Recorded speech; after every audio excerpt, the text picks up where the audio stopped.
नमस्कार दोस्तों, BCD take के इस भाग में आपका फिर से स्वागत है। दोस्तों, ड्राइवर क्या होता है, आइए देखते हैं। सबसे पहले तो मैं आपको बता देता हूँ, ड्राइवर कोई यहाँ पर फिजिकल आइडेंटिटी नहीं है, कोई यहाँ पर हार्डवेयर नहीं है। दोस्तों, एक छोटा सा सॉफ्टवेयर है, प्रोग्राम है, जो कि यहाँ पर आपके ऑपरेटिंग सिस्टम को बताता है कि किसी डिवाइस को यहाँ पर कैसे यूज़ करना है, कैसे इस्तेमाल करना है। एक एग्जांपल ले लेते हैं, जैसे कि आपका ये बल्ब हो गया, एक रिले हो गया। तो फिलहाल आपको पता है कि इस बल्ब को कैसे जलाना है, इसके टर्मिनल पर वोल्टेज दे दीजिए और ये बल्ब जल जाएगा। बट आपके सिस्टम को तो पता नहीं, क्योंकि इस टाइप के हज़ारों बल्ब हैं। किसी केस में आपको पोटेंशियल नहीं देना पड़ता है, क्योंकि बैटरी इनबिल्ट होती है। किसी केस में यहाँ पर आपको रिमोट से इंस्ट्रक्शन देनी पड़ती है। तो फिलहाल आपके सिस्टम को इसके बारे में तो पता नहीं। ऐसे ही ये रिले हो गया, आपको पता है कि इस रिले के अक्रॉस अगर आप 12 वोल्ट लगाओगे तो रिले ऑन हो जाएगा। 2 टर्मिनल का क्रॉस यहाँ पर शॉर्ट हो जाएगा, मतलब स्विच ऑन हो जाएगा।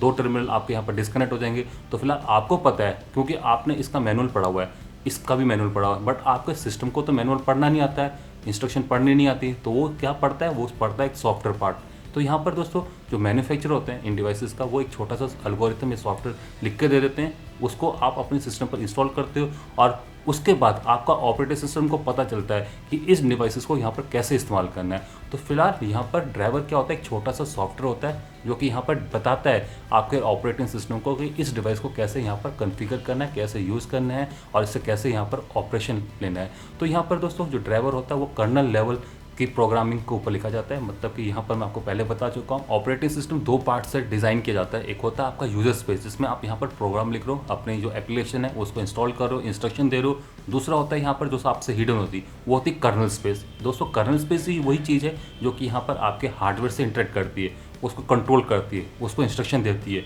उसका यहाँ पर पूरा मैनेजमेंट रखती है। तो फिलहाल कर्नल स्पेस कैसे यहाँ पर डिवाइस को कंट्रोल करे, ये ड्राइवर बताता है। तो यहाँ पर कर्नल और डिवाइस के बीच में एक ड्राइवर आता है। अधिकतर केसेस में जो ड्राइवर होता है वो आपका ऑपरेटिंग सिस्टम के अंदर ही इंक्लूड किया जाता है। और ये इसलिए किया जाता है क्योंकि यहाँ पर अगर आप ऑपरेटिंग सिस्टम को लोड करो, इंस्टॉल करो, तो उस केस में आपको ड्राइवर की ज़रूरत पड़ती है। जैसे कि अगर आपके ऑपरेटिंग सिस्टम को पता ही नहीं होगा कि हार्ड ड्राइव को कैसे लिखना है, तो वो फिलहाल इंस्टॉल कैसे होगा। तो यहाँ पर जो ड्राइवर होते हैं, इन ड्राइवर्स को हम लोग बोलते हैं जेनेरिक ड्राइवर, और ये आपके ऑपरेटिंग सिस्टम के अंदर ही इंक्लूड होते हैं। जैसे कि यहाँ पर आपका CPU को कैसे कंट्रोल करना है, आपको इनपुट आउटपुट जैसे कीबोर्ड माउस हो गए उसको कैसे कंट्रोल करना है, लैन अडेप्टर को कैसे कंट्रोल करना है। तो फिलहाल इन सभी का ड्राइवर यहाँ पर पहले से इनबिल्ड होता है और इसको हम लोग बोलते हैं जेनेरिक ड्राइवर। इसके सिवाय बहुत सारे ऐसे ड्राइवर भी होते हैं जिसको आपको एक्सटर्नली इंस्टॉल करना पड़ता है। तो आपका क्वेश्चन होगा कि हर किसी ड्राइवर को हम लोग यहाँ पर ऑपरेटिंग सिस्टम के अंदर ही इंक्लूड क्यों नहीं कर देते हैं। दोस्तों, ऐसे करने से स्पेस बढ़ जाएगी और इवन आपको पता है यहाँ पर ड्राइवर आपके रेगुलरली अपडेट होते चले जा रहे हैं। तो फिलहाल हर किसी ड्राइवर को अपडेट करके ऑपरेटिंग सिस्टम के अंदर इंक्लूड करना ये भी पॉसिबल नहीं है। तो फिलहाल यहाँ पर आपको एक्सटर्नली कई ड्राइवर्स को इंस्टॉल करना पड़ता है। तो ऐसे केस में जो मैन्युफैक्चर होता है, जैसे कि इस बल्ब का मैन्युफैक्चर, ये आपको इसके साथ एक CD दे देगा, जिसको इंस्टॉल करने के बाद आप इसका ड्राइवर आपके ऑपरेटिंग सिस्टम में इंस्टॉल कर सकते हो। और फिलहाल आप यहाँ पर सोच रहोगे कि यहाँ पर मुझे इस बल्ब को इंस्टॉल करने की क्या ज़रूरत पड़ी। तो यहाँ पर दोस्तों, क्योंकि आपको पता है, क्योंकि हम लोग आजकल जो ऑपरेटिंग सिस्टम है, आपके जो गैजेट्स हैं, आपके जो मोबाइल फ़ोन है, आपके जो यहाँ पर डेस्कटॉप लैपटॉप है, उसको हम लोग अपने पर्सनल रिक्वायरमेंट के लिए भी यूज़ कर रहे हैं, अपने घरों के लिए भी यूज़ कर रहे हैं, कंट्रोल करने के लिए यूज़ कर रहे हैं। तो फिलहाल ऐसे केसेस में हम इन डिवाइसेस को यहाँ पर यूज़ करना चाहते हैं, और यूज़ करना चाहते हैं तो हमें इसको इंस्टॉल भी करना पड़ेगा।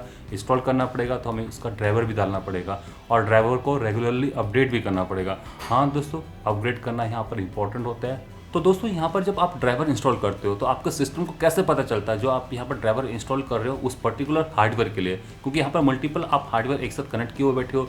तो यहाँ पर हो सकता है कि आप जिस ड्राइवर को इंस्टॉल कर रहे हो वो किसी एक पर्टिकुलर हार्डवेयर का ही ड्राइवर हो। तो यहाँ पर दोस्तों यूज़ की जाती है हार्डवेयर की। हार्डवेयर की एक छोटे सा यहाँ पर की है, जैसे कि आपकी मोबाइल फ़ोन की IMEI की हो जाती है, सीरियल नंबर हो जाते हैं। तो इस टाइप से आपका उस हार्डवेयर की की होती है। तो यहाँ पर जो ड्राइवर होता है उसके अंदर वो की पहले से इंक्लूड की जाती है, ताकि यहाँ पर जब ऑपरेटिंग सिस्टम उस ड्राइवर को इंस्टॉल कर रहा हो तो यहाँ पर दोनों चीज़ें मैच की जाएँ। अगर वो की नहीं मैच करती तो यहाँ पर आपको एरर आ जाएगी कि यहाँ पर ड्राइवर नॉट फाउंड। तो फिलहाल यहाँ पर हार्डवेयर की का इस्तेमाल किया जाता है डिवाइसेस को मैच करने के लिए, और इस हार्डवेयर की में उस मैन्युफैक्चरर का यहाँ पर आइडेंटिफिकेशन कोड होता है। जैसे कि आपको USB VID होगी, तो फिलहाल इस टाइप से आइडेंटिफिकेशन कोड होता है। उसके बाद उस हार्डवेयर का यहाँ पर नंबर होता है, डिजिटल नंबर होता है, और कोई रिवीजन हुई हो तो उसका भी नंबर होता है। तो यहाँ पर ऑपरेटिंग सिस्टम उस हार्डवेयर की या ID के थ्रू ड्राइवर को इंस्टॉल करता है। जाने से पहले मैं आपको बता देता हूँ, ये ली TV या ला TV का एक हेडफोन है। आप देख सकते हो कि USB-C टाइप पोर्ट के साथ आता है, CDLA को ये टेक्नोलॉजी को सपोर्ट करता है। तो क्या ये एडेप्टर आपका इस MI5 के साथ कनेक्ट हो जाएगा? तो दोस्तों आंसर है हाँ। और क्यों कनेक्ट हो जाएगा? क्योंकि CDLA जो चिपसेट इसके अंदर लगा हुआ है उसका जो ड्राइवर है इसके कर्नल के अंदर इनबिल्ट है, क्योंकि यहाँ पर जो ऑपरेटिंग सिस्टम है ये अपग्रेड हो चुका है और ये जो IC है ये इंक्लूड कर दी गई है इसके ड्राइवर के लिस्ट में। तो फिलहाल ऑपरेटिंग सिस्टम के अंदर मतलब एंड्रॉयड के अंदर ही आपको इसका ड्राइवर मिल जाता है। और अगर आप इसको कनेक्ट करोगे तो यहाँ पर आपको कोई एक्सटर्नल USB टू आपके स्पीकर इस टाइप का जो ड्राइवर की ज़रूरत पड़ती है तो उसको डालने की ज़रूरत नहीं पड़ती, आप आराम से इसको इस्तेमाल कर पाओगे। तो फिलहाल आप सभी को अब पता चल गया होगा कि यहाँ पर ड्राइवर क्या होता है। अगर दोस्तों आपका कोई और सवाल हो या फिर आप कुछ और जानते हो इस ड्राइवर के बारे में तो आप मुझसे डिस्कस कर सकते हो, कमेंट सेक्शन खुल रखे हैं।